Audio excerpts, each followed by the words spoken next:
Atos dos Apóstolos 17, verso 18, diz assim a palavra do Senhor: E alguns dos filósofos epicureus e estoicos contendiam com ele, e uns diziam: que quer dizer este tagarela? E outros: parece que é pregador de deuses estranhos, porque lhes anunciava a Jesus e a ressurreição. Meus irmãos, esse texto aqui, no seu contexto, está na segunda viagem missionária do apóstolo Paulo. Ele então passa por várias regiões e agora ele está em Atenas, na Grécia. E no versículo 15 nós começamos a ver o que aconteceu. Eu vou ler aqui rapidamente. E os que acompanhavam Paulo o levaram até Atenas, e recebendo ordens para que Silas e Timóteo fossem ter com ele o mais depressa possível, partiram. Enquanto Paulo os esperava em Atenas, o seu espírito se agitava em si mesmo, vendo a cidade tão entregue à idolatria, de sorte que disputava na sinagoga com os judeus e religiosos, e todos os dias na praça com os que se apresentavam. E alguns dos filósofos epicureus e estoicos contendiam com ele, e uns diziam: que quer dizer esse paroleiro, tagarela? E outros: parece que é pregador de deuses estranhos, porque lhes anunciava a Jesus e a ressurreição. E tomando-o levaram a Areópago, dizendo: poderemos nós saber que nova doutrina é essa de que falas? Pois coisas estranhas nos trazes aos ouvidos. Queremos, pois, saber o que vem a ser isto. Pois todos os atenienses e estrangeiros residentes de nenhuma outra coisa se ocupavam, senão de dizer e ouvir alguma novidade. E estando Paulo no meio do Areópago, disse: homens atenienses, em tudo vos vejo como sendo um tanto supersticiosos, porque passando eu e vendo os vossos santuários, achei também um altar em que estava escrito: ao Deus desconhecido. Esse, pois, que vós honrais, não o conhecendo, é o que eu vos anuncio. O Deus que fez o mundo e tudo que nele há, sendo o Senhor do céu e da terra, não habita em templos feitos por mão de homens, nem tampouco é servido por mão de homens, como que necessitando de alguma coisa, pois ele mesmo é quem dá a todos a vida e a respiração e a todas as coisas. E de um só sangue fez a todas as gerações dos homens para habitar sobre a face da terra, determinando os tempos já dantes ordenados e os limites da sua habitação, para que buscassem ao Senhor, se porventura tateando o pudessem achar, ainda que não está longe de cada um de nós, porque nele vivemos e nos movemos e existimos, como também alguns dos vossos poetas disseram, pois somos também sua geração. Sendo nós, pois, geração de Deus, não havemos de cuidar que a divindade seja semelhante ao ouro, à prata, à pedra esculpida, ou por artifício e imaginação dos homens, mas Deus, não tendo em conta os tempos da ignorância, ordena agora a todos os homens e em todo lugar que se arrependam, porquanto tem determinado um dia em que com justiça há de julgar o mundo, por meio do homem que destinou, e disso deu certeza a todos, ressuscitando dentre os mortos. E como ouviram falar da ressurreição dos mortos, uns escarneciam e outros diziam: acerca disso te ouviremos outra vez, em outra ocasião. E disse Paulo, e assim Paulo saiu do meio deles. Todavia, chegando alguns homens a eles, creram, entre os quais foi Dionísio, a Areopagita, uma mulher por nome Dâmaris, e com eles outros. Amém? Amém. Pois bem, queridos, nesse contexto, então, na segunda viagem missionária de Paulo na Grécia, Paulo em Atenas, ele entra no lugar e vê ali que eles eram, de fato, muito supersticiosos, de tal maneira que ele tinha altares para vários deuses, várias entidades, várias das suas divindades seculares, suas divindades pagãs, e reverenciavam e honravam a elas com altares. E andando por meio deles, ele viu um altar ao Deus desconhecido. E Paulo, olha, interessante isso: o Deus que eu prego vocês não conhecem. Então ele usa aquele gancho e começa a pregar sobre esse Deus desconhecido, que deu a respiração ao homem, que fez o homem, que fez a terra, céus e terra, e assim por diante, e que há de vir julgar o mundo pelo varão que destinou, a saber, Jesus Cristo. Mas Não vou falar sobre essa parte do texto hoje, tem até no meu canal uma mensagem sobre o Deus desconhecido, usando a partir desse versículo aqui que fala do Deus desconhecido, desse altar. Mas eu quero frisar o primeiro versículo que eu li, que é o versículo 18, que diz: e alguns dos filósofos, se você observar o verso 17, quando Paulo estava ensinando e pregando ali, disputava com eles na sinagoga judeus e religiosos. Então já estavam ali com ele algumas pessoas que eram judeus de religião judaica, religiosos, que discutiam com Paulo, debatiam com Paulo, porque Paulo também tinha sido judeu, agora ele era um cristão, e anunciava e pregava, e ele tinha sido transformado pelo poder do Evangelho. Deixa eu só abrir um parênteses aqui. Nos dias atuais, já há alguns anos, muitas pessoas querem judaizar o cristianismo. Judaísmo é uma coisa, cristianismo é outra. Jesus veio dos judeus, a salvação veio dos judeus, mas ele veio para anunciar uma religião nele, em Cristo. Então as pessoas querem tocar chofar, usar kippah, colocar aquele manto, talit, não tem nada disso, mas é tudo balela, é conversa fiada. É tão somente simplesmente pregar o Evangelho, não tem conversa. Isso é invenção. Vamos lá porque vai tocar o chofar e vai chamar a atenção de Deus. Esquece isso, isso é bobagem. Esquece isso. Deus procura verdadeiros adoradores que adoram em espírito e em verdade. Pronto, ponto final. Tem conversa. Então, nós chegamos no versículo então 18 que diz: e alguns filósofos, havia muitos filósofos na Grécia, grandes filósofos dali saíram, surgiram, e de lá tinha muita coisa ensinada nos dias de hoje, inclusive no mundo secular, coisas inclusive boas. E alguns dos filósofos epicureus e estoicos, duas linhas de filósofos, os epicureus, que seguiam o Epicuro, e os estoicos, do estoicismo. Vou ser bem breve, bem simples aqui, que não quero, é coisa simples que eu quero falar aqui hoje. Aliás, o Evangelho é simples. Os epicureus, eles diziam que o homem tinha que buscar o prazer carnal, o prazer imediato, seja em bebidas, em orgias, em sexo, em prazeres carnais imediatos, para satisfazer a carne, basicamente.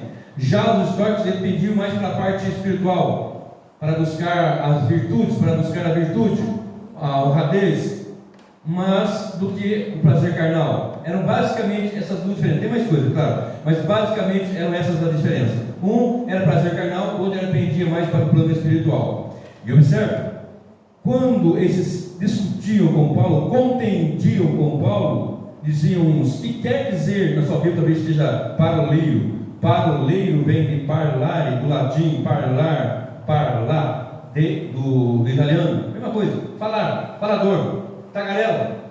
O que esse falastrão, é isso que está dizendo? O que esse tagarela está falando aí? Por quê? Porque ele está pregando alguma coisa de deuses estranhos. Parece pregador de deuses estranhos, deuses estrangeiros. Por quê? Preste bem atenção agora. Porque eles anunciaram a Jesus e a ressurreição. E esse é o título da mensagem dessa noite: Jesus e a ressurreição. Amém? O tema dessa mensagem de hoje, o título é esse: Jesus e a ressurreição. O que vem a ser isso de fato? Logo, se eu falo de Jesus, eu estou falando do centro de tudo, do centro das Escrituras Sagradas, do centro do universo, do centro da história, do centro de todas as coisas. Elas apontam para Jesus. Jesus é o centro de tudo, de todas as coisas. Jesus é o centro, é o cerne, é o sustentáculo. Jesus é o ofertante e ao mesmo tempo ele é a oferta. Jesus é o maior pregador e ao mesmo tempo ele é a pregação. Jesus é aquele que dá alimento e ao mesmo tempo ele é o alimento. Então quando eu falo Jesus, eu estou falando do melhor e do maior. Então Paulo está falando do quê? De Jesus. Então se eu quero ser um bom pregador, se você quer ser uma boa pregadora, prega Jesus, fala de Jesus. Quem é Jesus para nós? Quem é Jesus na Bíblia? Jesus é o pão da vida, Jesus é a água da vida, Jesus é a ressurreição e a vida, Jesus é o alimento sólido, Jesus é aquele que tem a água da vida, Jesus é o centro. Se eu falo de Jesus, eu estou falando do cerne do Evangelho. E quando você não conhece Jesus, você não conhece o Evangelho. Quando alguém não conhece Jesus, não sabe quem é Jesus, ele não sabe o que é o Evangelho. As pessoas querem inventar modas. Eu estou pregando o Evangelho há alguns anos e tenho observado no decorrer desses últimos tempos, e é claro, isso também faz parte do pacote do fim, pregadores se levantam com uma visão estranha. Jovens pregadores, e até já pregadores já renomados, tomando um caminho outro que não é o caminho do Evangelho, que não é o caminho da verdade da palavra, que não é aquilo que nós temos que olhar e observar segundo as Escrituras, e vão pregando um outro Evangelho, vão pregando uma outra mensagem, uma outra palavra, e tomam rumos diferentes, e as pessoas estão seguindo a esses, e está sendo estranho, porque Jesus é simples. Jesus chegava no meio do lugar e começava a ensinar. Olha, tinha uma mulher que perdeu uma dracma, ela tinha 10, perdeu uma. Tinha um homem que tinha 10 ovelhas, lá tinha 100 ovelhas, perdeu uma e começava a ensinar. Ele chegava no lugar certa feita e era bem simples, a mensagem dele é bem simples, mas profunda, poderosa, capaz de pegar um pecador como eu e transformar num pregador do seu Evangelho. Capaz de pegar um homem que talvez viveu muitos e muitos anos nas orgias, na briga, na bagunça, na bebedeira, nas drogas, no nudismo, no pecado, na macumbaria, e pegar este, lavar no seu sangue, purificar no seu sangue, e fazer dele um filho de Deus, e fazer dele um irmão dele. Porque Jesus não se vergonha, diz Hebreus, não se vergonha de nos chamar de seu irmão. Então, quando eu olho para o Evangelho, quando eu olho para a pregação, quando eu olho para a mensagem que Paulo pregava, ele anunciava a Jesus. Primeiro, pregar Jesus. Quando eu vou pregar Jesus, eu tenho que falar daquele que eu aprendi. Olhe para cá. Quando eu vou falar de Jesus, eu tenho que falar do Jesus bíblico, não de um Jesus inventado por aí. Quando eu falo de Jesus, eu tenho que falar do Jesus que é 100% Deus e 100% homem. E continua hoje, depois de ressuscitado, 100% homem e 100% Deus. Ele não nasceu, ele existe, ele é, mas se fez carne. E quando ele morreu como homem, ele ressuscitou como homem, glorificado, mas também é homem. E Timóteo nos informa isso, 1 Timóteo 2,5, que há só mediador entre Deus e os homens, Jesus Cristo, homem. Ele continua sendo um ser humano, mas um ser humano com um corpo de glória, glorioso, soberano, exaltado, excelso, acima de tudo e todas as coisas. Ele é o centro do Evangelho. Então Paulo ia pregar o quê? Ele ia pregar Jesus. Se eu não conheço Jesus, como eu vou pregar? Se eu não conheço Jesus, como eu vou falar do Evangelho da verdade? Se eu não conheço Jesus, como que eu vou chegar em algum lugar e vou dizer do Evangelho? Se o Evangelho aponta, fala, está no centro, mostra Jesus. Olha o que diz 2 Coríntios capítulo 11, e versículo 1 em diante, 1 e 2. Quisera eu me suportasses um pouco mais a minha loucura, suportai-me porém ainda, Paulo dizia, porque eu estou zeloso de vós com o zelo de Deus, porque vos tenho preparado para vos apresentar como uma virgem pura ao marido, a saber, a Cristo. Ora, eu estou pregando Jesus, e Jesus é o marido da igreja. Se eu estou pregando Jesus, que é o marido da igreja, eu tenho que saber que tem uma igreja. E se eu tenho que saber que tem uma igreja, eu tenho que saber como que é essa igreja. É uma virgem pura para a glória de Deus, que está sendo preparada para encontrar com esse Jesus. E quem é esse Jesus? Jesus é o noivo. E eu ouvi uma vez uma frase, claro, uma frase colocada, uma frase que foi dita, assim, eu achei interessante. A igreja tem um noivo. A igreja é a noiva. E esse noivo da igreja é bravo. É Jesus de Nazaré. É o leão da tribo de Judá. Ele é o Senhor. E eu vou dizer por que ele falou isso, talvez nesse sentido. Observe. Verso 3 de 2 Coríntios 11.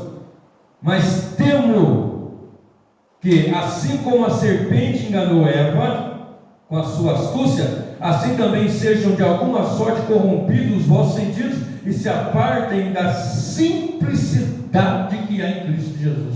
É simples, o Evangelho é simples. Estou inventando pintar a igreja de preto e põe luzinha, pisca-pisca, não sei o que, vira para o seu pescoço e faz, inventa uma arca da aliança agora que já não tem, mas que vai uma tipologia, um símbolo de Cristo, e começa a inventar e fazem coisas, tem que fazer isso, meu irmão. A simplicidade de Cristo tem sido deixada. Paulo chegava e pregava Jesus. Quem é Jesus? O Filho de Deus que morreu por pecadores. Só isso? Claro que não. Mas começa assim: você já ouviu falar de Jesus? Ah, eu sei. Não, peraí, vem cá. Como você sabe mesmo? Porque Paulo continua dizendo, versículo 4, 2 Coríntios: porque se alguém vindo pregar-vos outro Jesus, que não temos pregado, ou recebeis outro Espírito, que não recebesse, ou outro Evangelho, que não abraçasse, com razão vocês vão sofrer, por causa de outro Jesus, outro Evangelho, outro Espírito. O Evangelho é Jesus, e o Jesus é o Evangelho. E é simples, é muito simples. Mas será que eu, com 80, 90 anos, posso pregar? Pode, pela graça de Deus, pelo Espírito de Deus, evidentemente que pode. E a simplicidade, Jesus. Certa vez eu fiz um folheto para evangelismo, eu tenho até um modelo em casa, e no folheto eu coloquei assim: pai irado mata filho inocente. Mandei imprimir. Pai irado mata filho inocente por causa de outros filhos. E as pessoas ficaram impactadas. O que é isso? De onde se tirou isso? É o Evangelho. Deus é irado com o pecado, mas há uma solução em Deus para o pecador. Porque quando eu falo de graça e de misericórdia, eu tenho que entender o que é graça e o que é misericórdia. Graça me dá aquilo que eu não mereço. Guarda isso. Misericórdia não me dá aquilo que eu mereço. Vou repetir. Graça me dá aquilo que eu não mereço. O que eu não mereço? Como pecador, eu não mereço o céu. Eu não mereço a eternidade com Deus, porque eu sou pecador. A graça me dá isso que eu não mereço. A misericórdia não deixa ter aquilo que de fato eu mereço. O que é que eu mereço? Por ser pecador, a condenação eterna. Mas a misericórdia de Deus não deixa que aquilo que eu mereço eu receba, porque por graça e misericórdia, isso não vem de vós, é dom de Deus. Pela graça sois salvos, misericordiosamente. Jesus veio morrer por pecadores. Pai irado mata filho inocente na cruz por causa de outros filhos, que somos nós, a igreja, os santos. Está entendendo? Paulo pregava o quê? Jesus. Primeira coisa que ele pregava nesse texto, Jesus. Onde ele chegava, ele dizia: olha, eu estou convencendo de que Cristo, que Jesus é o Cristo, porque Jesus é o nome, e Cristo não é sobrenome. É Jesus Cristo, é o sobrenome dele, não, querido. Cristo quer dizer Messias, do judeu, do hebraico, Mashiach, que quer dizer ungido. Jesus, ungido. E ele é um ungido do Pai. E o ungido do Pai sem medida. Deus derramou sobre ele o Espírito, diz aí a palavra, sem medida, derramou sobre ele poderosamente, copiosamente, gloriosamente, soberanamente, de maneira que ele ia pregar o Evangelho, e saía, ele ia ao Evangelho, pregava o Evangelho, anunciava o Evangelho, e quando ele ia, milagres aconteciam, ressuscitavam-se os mortos, os doentes sarados, era anunciado o Evangelho aos perdidos. Houve-se luz no meio das trevas. Na simplicidade é isto: Jesus é luz no meio das trevas. Nas trevas do pecado, nas trevas da ignorância, nas trevas do medo, da idolatria, do paganismo, Jesus é a solução. Pronto. Paulo pregava Jesus. E o que ele está fazendo aqui hoje? Pregando Jesus. E quem é Jesus? Jesus é o que fala no livro de João, capítulo 1, verso 29. Eis o Cordeiro de Deus que tira o pecado do mundo. Aqui está, como eu sempre falo, conectado a todos os sistemas sacrificiais da antiga aliança. Ele é o Cordeiro de Deus que tira o pecado do mundo. É só isso? Não. Ele também é o que derrama do Espírito Santo, que enviou o Espírito Santo. É só isso? Não. Ele é aquele que disse que voltaria. Esse Jesus, simples Jesus, que nasceu na manjedoura, que nasceu ali e foi criado como o filho adotivo de um carpinteiro, que trabalhou, que era experimentado em cavalos, uma pessoa que saiu anunciando e pregando, e quando ele foi pregar, ele disse: eu te amo. Não, ele não sabe dizer eu te amo, para nós gritarmos Jesus te ama, Jesus te ama. Isso não é evangelho, irmão. Ele disse: arrependei-vos, porque é chegado a vós o reino de Deus. Arrependei-vos e crede no Evangelho. Era essa a mensagem que ele pregava. Ele não saiu: ei, eu te amo, quem me quer, quem me deseja, é negativo, querido. Quem precisa dele somos nós. Quem é aceito por ele somos nós. Se tem alguém que aceitou alguém aqui, foi Jesus. Que nos aceitou foi Deus, que nos aceitou em Cristo Jesus. Essa mensagem para isso? Claro que não. Olha o que diz, sempre fala, e vou falar até morrer. Está em 2ª Epístola aos Tessalonicenses, capítulo 1, e eu vou ler do versículo 3 em diante.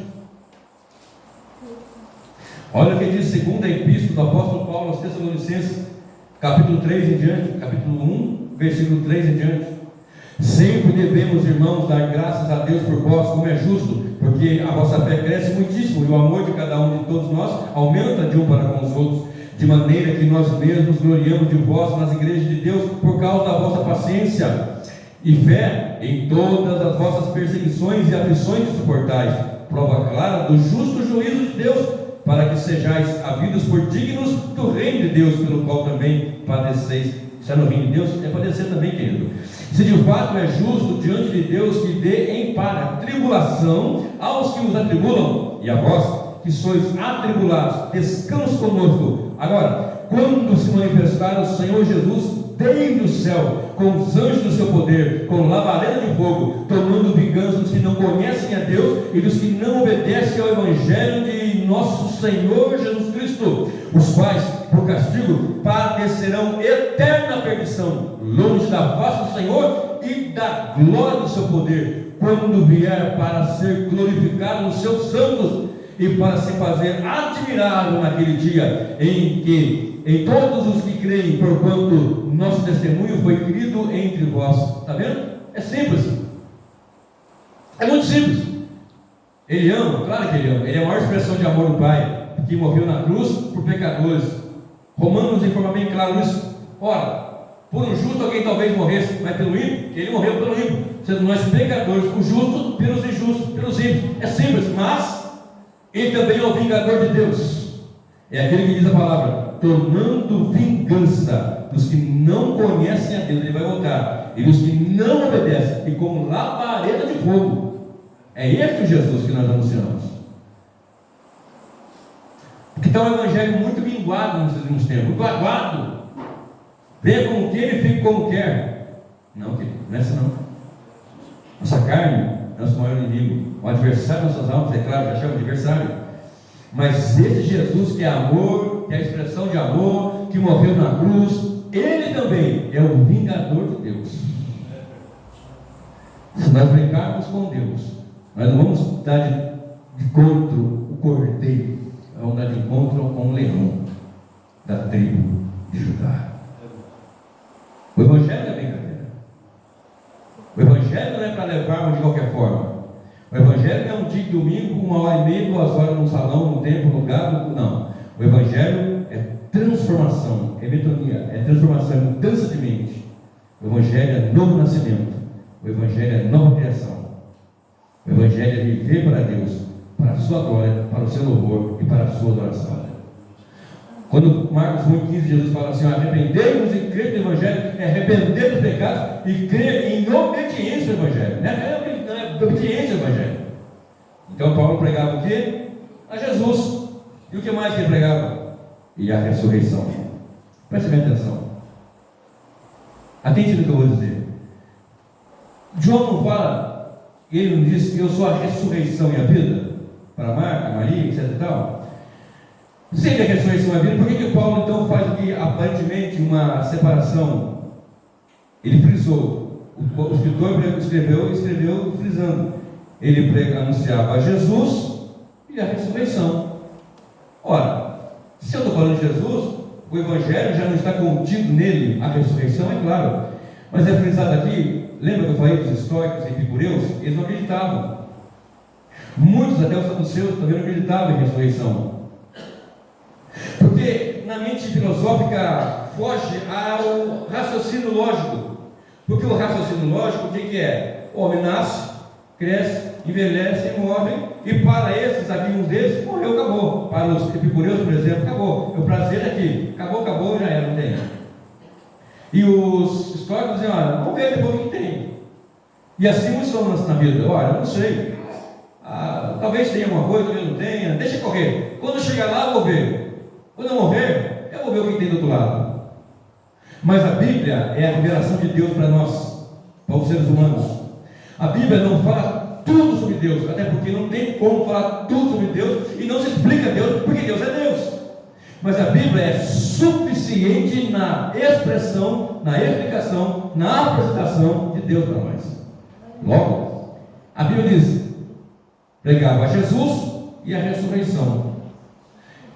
E não é aquilo que vai, na mente deles era assim, vai regredir, porque se vai ressuscitar, vai voltar aquilo de novo. Peraí, vamos lá, raciocina comigo.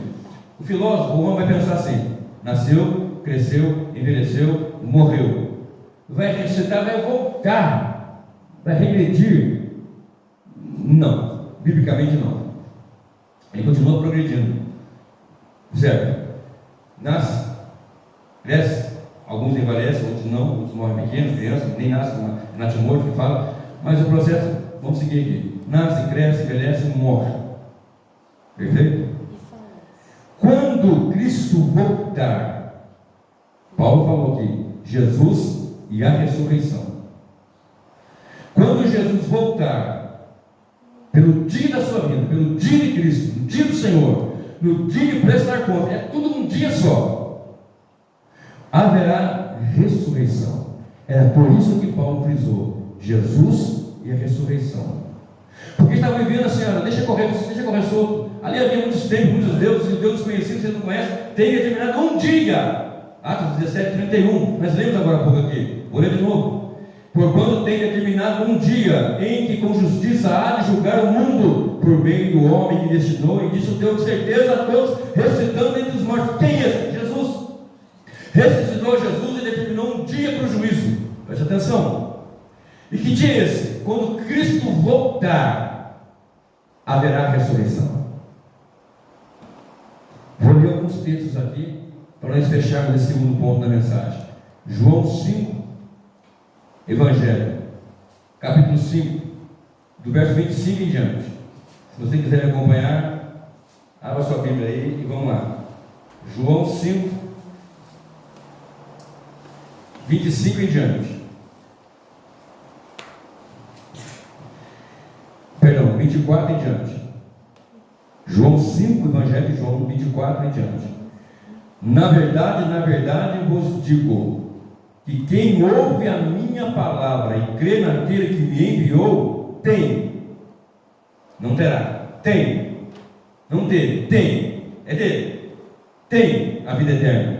E não entrará em condenação, mas passou da morte para a vida. Por quê? Efésios 2, verso 1: e vos vivificou, estando vós mortos em ofensa e pecado. Todo homem nasce morto. A criancinha bonitinha do papai nasceu morta. Aí que criança nasceu morto. Enquanto não reconhecer Cristo como Senhor de sua vida, não nascer de novo, está morto em ofensa e pecado. Ponto. Não entrará em condenação, mas passou da morte, já nasceu morto, para a vida. Verso 25: em verdade vos digo que vem a hora, e agora é, em que os mortos ouvirão a voz do Filho de Deus, e os que ouvirem, viverão. Ora, quando eu prego o Evangelho para o morto, eu prego para o morto, e o morto ouve, porque Deus abre o ouvido, porque o Espírito Santo age, então ele vive. Então aqui está a primeira ressurreição. É muito confundido para muitos aí, que vai ter uma ressurreição, depois de 7 anos tem outra, não sei o quê. Aqui está a primeira ressurreição.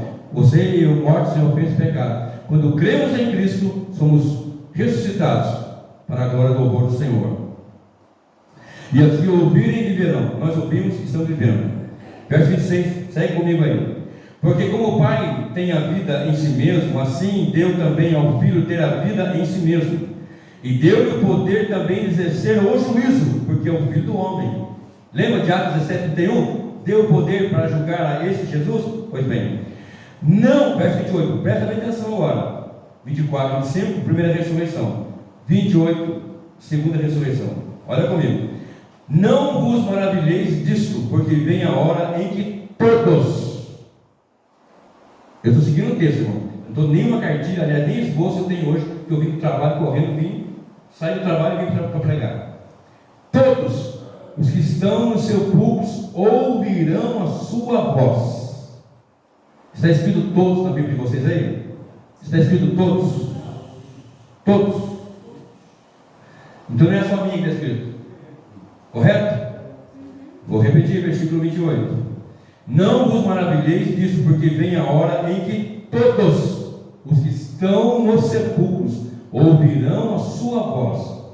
E os que fizeram o bem, 29, e os que fizeram o bem sairão para a ressurreição da vida, e os que fizeram o mal para a ressurreição da condenação. Está escrito isso aí? Sim. Então quando Cristo vem, Ele prega o Evangelho, Ele é amor, misericórdia, mas também é vingador, Ele é julgador, Ele é juízo, Ele vai julgar, deu aí o Pai juízo. Ele diz o texto: aqueles que ouvirem a voz estão no sepulcro mortos, aqueles que ouvirem não vão entrar em condenação. Verso 24 e verso 25: em verdade eu vos digo que vem a hora, e a hora é, em que os mortos ouvirão a voz do Filho do Homem, e os que ouvirem viverão. E o 29 e 28 diz: não vos maravilheis disso, porque vem a hora em que todos os que estão nos sepulcros ouvirão a sua voz, e os que fizeram o bem, sairão para a ressurreição da vida, e os que fizeram o mal para a ressurreição da condenação. Então, quando a vinda do Senhor morrer, vai haver ressurreição de ímpios e de justos. Para uns será gozo, será a ressurreição da vida eterna, ou ressurreição eterna, vida, né? E para outros será o quê? Ressurreição da condenação. Vai comigo para Daniel, capítulo 12, e o verso 1 e 2. Daniel, profeta, capítulo 12, verso 1 e verso 2. Glórias ao Cordeiro. Daniel 12, 1 e 2 diz assim: e naquele tempo se levantou, que tempo? Que tempo da aflição, da grande tribulação. E naquele tempo se levantará Miguel, o grande príncipe que se levanta a favor dos filhos do teu povo, e haverá um tempo de angústia, qual nunca houve, desde que houve nação até aquele tempo. Mas naquele tempo livrar-se-á o teu povo, todo aquele que for achado escrito no livro, ou seja, o livro da vida. E muitos dos que dormem no pó da terra ressuscitarão, uns para a vida eterna e outros para a vergonha e desprezo eterno. Não concordou com o que lemos lá em João? Então tem mais um texto, Atos 24, verso 15. Vai comigo lá para Atos, volta lá para Atos. Agora Atos 24, verso 15. Olha o que diz.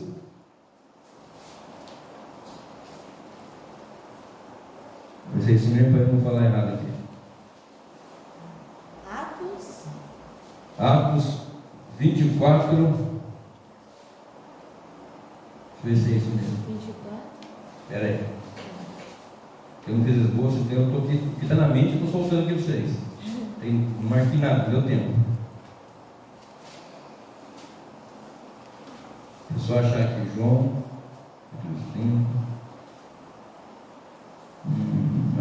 acho que é Atos 24, 15. Se não for, você procura no Google, você vai achar. Atos 24, 15, vê o que fala aí. É a mesma coisa. É o mesmo texto, é a mesma palavra, é o mesmo sentido. 24.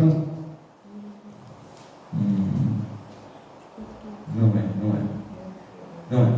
Não tem problema. Já dei dois textos, tem mais. São vários textos que eu falo sobre essa passagem, de que no mesmo dia vai ocorrer a ressurreição. Quer mais texto? Então, vamos lá agora para 1 aos Tessalonicenses. Vai lá. 1 aos Tessalonicenses, capítulo 4. 1 aos Tessalonicenses, capítulo 4. Olha o que diz o texto. Depois eu ponho no canal, eu ponho o versículo que eu estou querendo falar aqui de Atos, tá? Está no canal e eu coloco na descrição. 1 Tessalonicenses, capítulo 4, verso 16, 17 e 18. 1 Tessalonicenses, capítulo 4. Vamos no 13, vai em diante. Não quero, porém, irmãos, que sejais ignorantes acerca dos que já dormem, os que morreram, né? Para que não vos entristeçais, como os demais que não têm esperança. Porque se cremos que Jesus morreu e ressuscitou, assim também os que em Jesus dormem, Deus os tornará a trazer com Ele. Ou seja, quando Cristo vier, aqueles que morreram vai vir com Cristo. Dizemos-vos, pois, isto pela palavra do Senhor, que nós, os que ficarmos vivos para a vinda do Senhor, alguns vão estar vivos quando Ele voltar, evidentemente, aqueles que ficarmos vivos para a vinda do Senhor, não precederemos os que dormem. Porque o mesmo Senhor descerá do céu com alarido e com voz de arcanjo e com a trombeta de Deus, e os que morreram em Cristo ressuscitarão primeiro. Depois nós, os que ficarmos vivos, seremos arrebatados juntamente com Ele nas nuvens, e assim estaremos para sempre com o Senhor. Portanto, consolemos uns aos outros com essa palavra: Jesus e a ressurreição. Quando Jesus vem, a ressurreição acontece, uns para gozo eterno e outros para vergonha e desprezo eterno. Olha o que diz lá em Lucas 20, 36. Está tudo aqui no meu esboço mental. Lucas 20, 36. Lucas capítulo 20, verso 36. Olha o que diz: porque já não pode mais morrer, pois serão iguais aos anjos, e são filhos de Deus, sendo filhos da ressurreição. Vou ler o 35 para dar contexto, né? Mas os que forem havidos por dignos de alcançar o mundo vindouro e a ressurreição dentre os mortos, nem hão de casar, nem de ser dado em casamento, porque já não podem mais morrer, pois são iguais aos anjos, e são filhos de Deus, sendo filhos da ressurreição. Então, quando Paulo fala Jesus e a ressurreição, ele diz também: Jesus, que é o Senhor, é o Messias, é o Cordeiro de Deus que tira o pecado do mundo, e a ressurreição, porque haverá ressurreição. Embora muitos não acreditem, não creiam, e até falam que está demorando muito, que há muito tempo tem sido falado da ressurreição, e nada de Jesus voltar, e nada disso acontece, mas Cristo voltará, e Ele voltará para o louvor da sua glória. Queridos, Atos 24, 15. Tendo esperança em Deus, é esse texto mesmo, eu estava lendo errado, eu acho que falei certo, mas li no lugar errado. Tendo esperança em Deus, como esses também esperam, de que há de haver ressurreição de mortos, assim de justos como de injustos. Queridos, vai comigo agora para nós fecharmos o sermão, para Coríntios, capítulo 15, 1 Coríntios, capítulo 15. O capítulo inteiro é uma aula tremenda sobre a ressurreição. Eu vou ler o versículo 1, o versículo 2, e vou pular para frente e vou te falando aqui. Capítulo 15 de 1 Coríntios, versos 1 e 2. Também vos notifico, irmãos, o evangelho que já vos tenho anunciado, o qual também recebestes, no qual também permaneceis, pelo qual também sois salvos, se retiverdes tal como vos tenho anunciado, se não é que cresces em vão. Porque primeiramente vos entreguei o que também recebi, que Cristo morreu por nossos pecados, segundo as Escrituras, e foi sepultado, e que ressuscitou ao terceiro dia, segundo as Escrituras. Então, seguindo as Escrituras, segundo o que ela diz, Cristo morreu e ressuscitou, e segundo as Escrituras, aqueles que estão em Cristo também vão ressuscitar. Deixa eu lhe perguntar: tem aqui alguém que tem um parente que morreu na pandemia? Alguém salvo que morreu? Tem? Eu tenho parentes que morreram, minha sogra morreu, amigos morreram, salvos em Cristo Jesus na pandemia ou em outra ocasião? Claro, tem. E vai ressuscitar, querido. Você vai ver de novo. Está com saudade dele? Está com saudade dele? Claro, você deve estar. Eu quero dar uma boa menção, uma boa notícia. Você vai vê-lo novamente, ele vai ressuscitar. Se você estiver vivo, eles vão ressuscitar antes de você. Se você não tiver morrido por ocasião da vida do Senhor, se você estiver vivo quando Ele voltar, você vai ver Ele ressuscitando em corpo de glória. E depois nós, os vivos, seremos transformados em corpo de glória. Não é um corpo com dor, com doença, com fraqueza, com angústia. Não, é um corpo glorificado, um corpo de glória, querido. Esse corpo que vai caindo, que vai aparecendo vario, vai caindo tudo, fica pelancudo, cai cabelo, cai dente. Não, querido, é um corpo de glória. Você e eu teremos um corpo de glória. Jesus garante isso, a palavra garante isso. Eu creio no Evangelho. O Evangelho é simples, mas é poderoso. É isso que vai acontecer. Jesus voltará, Ele vai trazer os seus com Ele, e eles vão ressuscitar em corpo de glória. Primeiro eles ressuscitam, depois nós, os vivos, somos transformados em corpo de glória, e os ímpios ressuscitam para a condenação eterna. Está entendendo que o negócio é esse? Vai lá comigo para Coríntios 15 ainda, continua comigo aí. Eu vou ler a partir agora do versículo, é tanto versículo aqui que podia ler. Eu vou ler a partir do versículo 35 agora, vai, 15, 35. Vai comigo aí para nós fecharmos o sermão. Mas alguém dirá: como ressuscitarão os mortos? E com que corpo virão?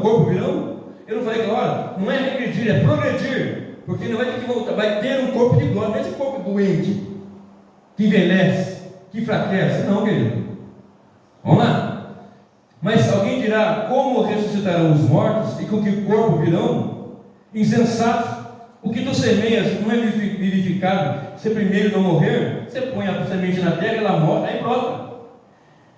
E quando semeias, não semeias o corpo que há de nascer, ou seja, eu plantei milho, para nascer milho, lógico, mas o simples grão, como de trigo ou de qualquer outra semente, mas Deus dá-lhe um corpo como quer, e a cada semente o seu próprio corpo. Nem toda a carne é uma mesma carne, mas uma é a carne dos homens, e outra é a carne dos animais, e outra a dos peixes, e outra das aves, e há corpos celestes e corpos terrestres, mas uma é a glória dos celestes, e outra é a glória dos terrestres. Uma é a glória do sol, e outra é a glória da lua, e outra é a glória das estrelas, porque uma estrela difere em glória de uma e de outra estrela.